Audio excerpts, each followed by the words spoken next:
Welcome back to another technical deep dive here in the debug zone. Today we're tackling a big question and breaking it down with us from other users. Hopefully this clears up some misconceptions and helps you get the answer you need.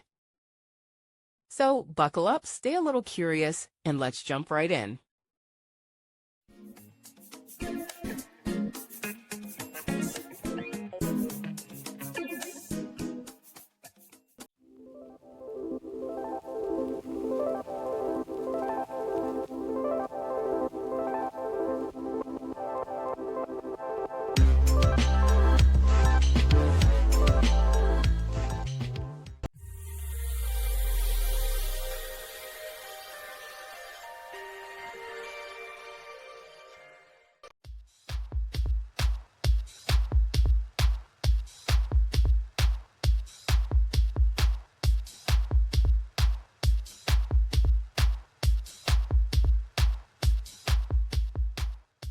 And that's a wrap.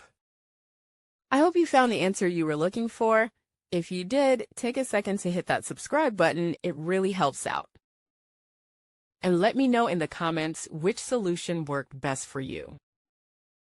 See you next time in the debug zone.